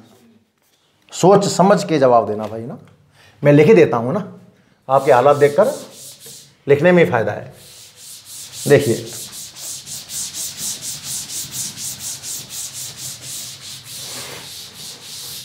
सवाल क्या है वो सुनना। क्वेश्चन नंबर 6 ना शायद, कि दो आवेशों के मध्य कांच की प्लेट रखने पर आवेशों के मध्य लगने वाला बल पूर्व मतलब पहले की तुलना में हो जाएगा। ऑप्शन नंबर ए अधिक, ऑप्शन नंबर 2 कम, ऑप्शन नंबर बी था ये ना, सी बराबर मतलब उतना ही रहेगा, डी शून्य, और एक और ले लें, ये क्या फर्क पड़ रहा है, अनंत। कौन सा आंसर सही है जल्दी कमेंट करके बताएं, और क्यों, विचार करो जल्दी से, दिमाग लगाओ भाई, दिमाग लगाओ। हर चीज टीचर बताए, एक एक अक्षर बताए आपको, है उससे बेटर है खुद दिमाग लगाना इस्तेमाल करें अपना, है ना। बोलिए जल्दी से कौन सा आंसर सही है, कौन सा करेक्ट है, ए बी सी डी। पढ़ो पढ़ो पढ़ो पढ़ो पढ़ो पढ़ो। दो आवेश हैं, उनके बीच में आपने क्या जमा दिया है, कांच की प्लेट। कांच की प्लेट का मतलब, कांच धातु होता है, वेरी गुड। किसने पढ़ाया आपको, कांच में करंट आता है, धातुओं में तो आवेश का प्रवाह होता है, मतलब कांच में प्रवाह होता है, मतलब कांच में करंट आता है। पकड़ के देखना कांच से, गारंटी करंट आ जाए तो। सुनना, दो आवेशों के मध्य कांच की प्लेट का मतलब है कोई माध्यम। अरे कांच की प्लेट मतलब कोई माध्यम हो सकता है, मुझे क्या पता है, रख दिया गया है, लगने वाला बल क्या हो जाएगा, आंसर होना चाहिए बी, क्या हो जाएगा, बल कम। क्यों, सुनना ध्यान से। एक सूत्र हमने सिद्ध किया था कि साहब एफ एम बराबर होता है एफ अपॉन एप्सिलॉन आर, या के लिखा था इसको मैंने, शायद नहीं पढ़ाया मैंने आपको ये, अरे नहीं पढ़ाया। दो आवेशों के बीच निर्वात में लगने वाला बल एफ था, आपने के परावैद्युतांक का एक माध्यम रखा था, तो लगने वाले बल का यही सूत्र आया था क्या, नहीं है तो सूत्र याद कर लेना, very very most important formula है भाई। पिछले वीडियो में आप जाके देखोगे, कूलाम के बाद आपको मिल जाएगा। एफ एम बराबर होता है, करवाया नहीं करवाया क्वेश्चन मैंने, नोट लगाया करवाया होगा आपको, बिल्कुल कंफर्म। एफ एम बराबर होता है एफ अपॉन एप्सिलॉन आर, यह सूत्र है।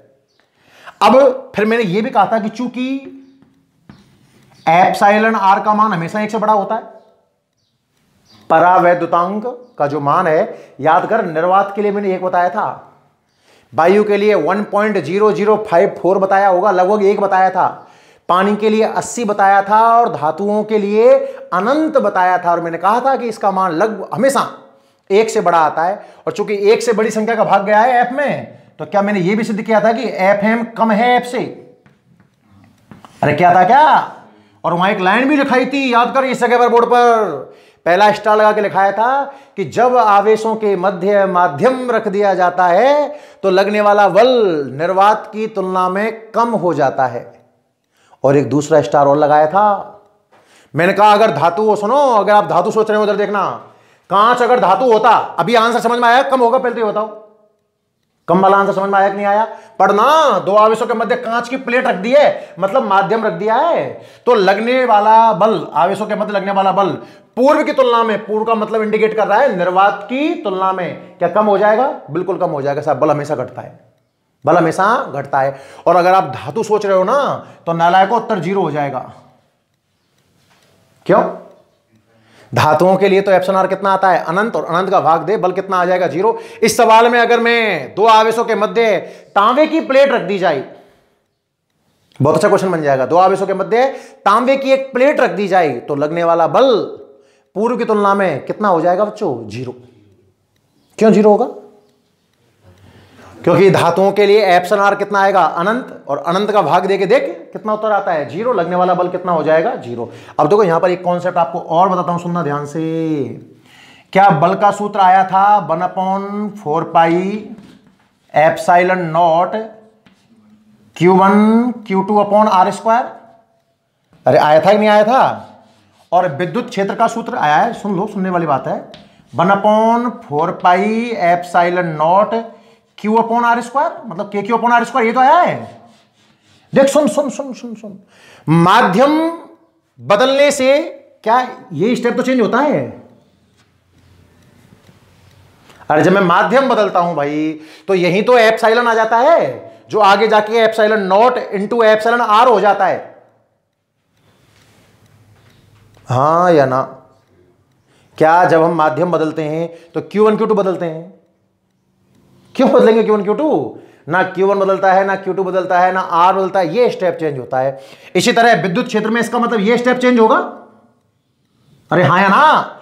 जो लोकेशन एप्सिलॉन नॉट में, एप्सिलॉन नॉट की बल में है, क्या वही लोकेशन विद्युत क्षेत्र में भी है? मतलब मैं यह कहना चाह रहा हूं कि माध्यम में लगने वाले बल का सूत्र है Fm बराबर F अपॉन एप्सिलॉन आर। तो अगर कोई आपसे विद्युत क्षेत्र का सूत्र पूछ ले कि माध्यम में विद्युत क्षेत्र कितना होगा, तो बिल्कुल निर्वात में लगने वाले विद्युत क्षेत्र का 1/एप्सिलॉन आर। मैं चाहूं तो सिद्ध कर दूं इस चीज को 1 सेकंड के अंदर। कैसे? निर्वात में तो ये हो ही गया, माध्यम में क्या बन जाएगा? होमवर्क है, होमवर्क है, अगले लेक्चर में बताऊंगा, ट्राई करना। होमवर्क है कि यह सूत्र आपको प्रूफ करके देखना है कि एक आवेश के कारण माध्यम में उत्पन्न विद्युत क्षेत्र निर्वात में उत्पन्न विद्युत क्षेत्र का 1/एप्सिलॉन आर गुना होता है। करके देखना है, ये आपका होमवर्क है भाई ना, क्योंकि थोड़ा बहुत दिमाग आप नहीं लगाओगे ना, तब आपके दिमाग में जंग लग जाएगी भाई ना, कोई काम का नहीं रहेगा। ठीक है, तो आज के लिए इतना ही, काफ़ी लेक्चर हो चुका है। ठीक है ना, इन सबको भाई ढंग से कर लेना, सबके स्क्रीनशॉट लेके कहीं डिलीट मत कर देना, है ना। एक बार ढंग से इसको नोट्स में लिख लेना, मुझे पता है बहुत से नालायक होते हैं भाई ना, ले लिए बस, अब क्या काम है। एक बार ढंग से नोट कर लेना इनको नोट्स के अंदर अच्छे से। कोई डाउट हो कमेंट बॉक्स में आप डाल देना, मैं नेक्स्ट वीडियो में उसको ले लूँगा, जो भी डाउट रहेगा। और क्वेश्चन संबंधी प्रॉब्लम आप बिल्कुल ना करें भाई, भरपूर मात्रा में क्वेश्चन करवाए जाएंगे आप। ठीक है भाई, वीडियो पसंद आए तो वीडियो लाइक भी करना है, शेयर करना है। ठीक है, बाकी फिर कल मिलते हैं। लिख लो बच्चों इसको।